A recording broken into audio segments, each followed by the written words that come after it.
ఓం నమ శివాయ. వాగర్త వివసంపర్త వాగర్త ప్రతిపతయే జగతో పితరో వందే పార్వతీ పరమేశ్వర. పానగల్లు, నల్గొండ జిల్లా. శ్రీ శ్రీ శ్రీ ఛాయా సోమేశ్వర స్వామి దేవస్థానం అండి. ఇది వచ్చేసి ప్రాచీన దేవాలయము. తెలంగాణలో అద్భుత గుడి అంటేనే ఒక ఛాయా సోమేశ్వర స్వామి దేవస్థానం.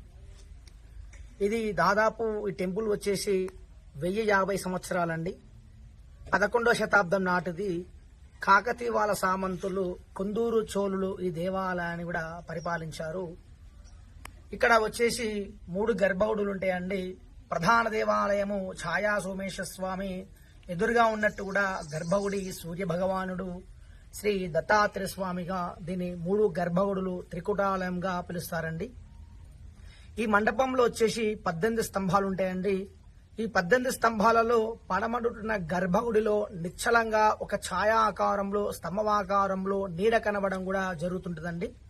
అది మనకు సూర్యోదయించి సూర్యాస్త వరకు కూడా అది మనకు సూర్యుని సంబంధం లేకుండా బయటలో ఉన్న లైటింగ్ వల్ల ఆ ఛాయ కనబడడం కూడా జరుగుతుంటది.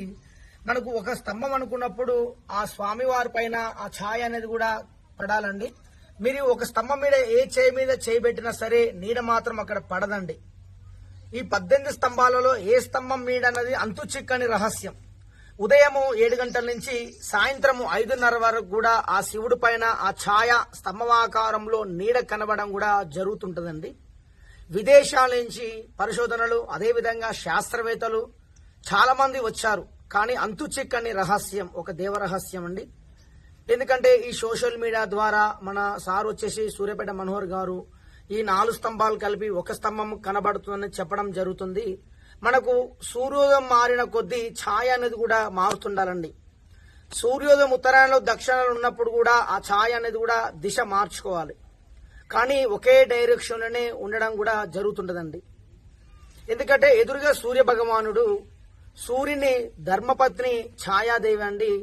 శనీశ్వరి తల్లి అమ్మవారు విగ్రహలోపల కాకుండా ఛాయా రూపంలో కొలువైంది ఛాయాదేవిగా. ఆమె ఎప్పుడు కూడా ఛాయాదేవి కూడా శివుని గురించి ఎప్పుడు కూడా తపస్సు చేస్తుంటది. ఆ తపస్సు చేస్తుంటే భోలాశంకరుడు అడిగారు, నువ్వు ఎప్పుడు తపస్సు చేస్తున్నావు కదా, మీకు ఒక వరం ఇస్తాను. నా పైన నిలిచేటట్టు ఆ వరం పొంది ఛాయాదేవిగా అమ్మవారి శివుడి పైన ఛాయాదేవిగా అమ్మవారిగా ప్రత్యక్షమైంది ఛాయాదేవిగా. మనకు ఈ ఛాయను దర్శించుకుంటే ఏళ్ళనాటి శని ఉన్నా కూడా తొలిపోవడం కూడా జరుగుతుంటది. ఇక్కడ మనకు స్వామివారు వచ్చేసి పరమశివుడు అండి. ప్రతిరోజు కూడా మీ స్వస్థాలతోటి అభిషేకం కార్యక్రమం కూడా నిర్వహించుకోవడం కూడా జరుగుతుందండి. ఉదయము ఇక్కడ ఇది మనకు సూర్యోదయం నుంచి సూర్యాస్త వరకు కూడా ఆ ఛాయ అనేది కూడా కనబడడం కూడా జరుగుతుంది. మనకు ఏ స్తంభం మీద అన్నది కూడా అంతు చిక్కని రహస్యం. ఇది ఒక దేవ రహస్యంగా మనం భావించుకోవాలి. మనం చెప్పాను కదా, ఎదురుగా సూర్య భగవాను ధర్మపత్ని ఛాయాదేవి అండి. ఇక్కడ మనం ఛాయను దర్శించుకున్నా ఏనాటి శని ఉన్నా కూడా తొలిపోవడం కూడా జరగాలి. పరమశివుడు ఇక్కడ మీ స్వస్థ బ్రహ్మసూత్రం కలిగిన శివుడు అండి. స్వామివారి నేత్రాల దగ్గర ఒక లైన్స్ ఉంటాయండి. ఇది బ్రహ్మసూత్రం కలిగిన శివుడు. బయటలో ఉన్నట్టు పుష్కర ఘాటల నుంచి ప్రధాన గర్భాలకు కూడా నీళ్లు రావడం జరుగుతుంది. ఊర్ధ్వాయనమ ఊర్ధ్వ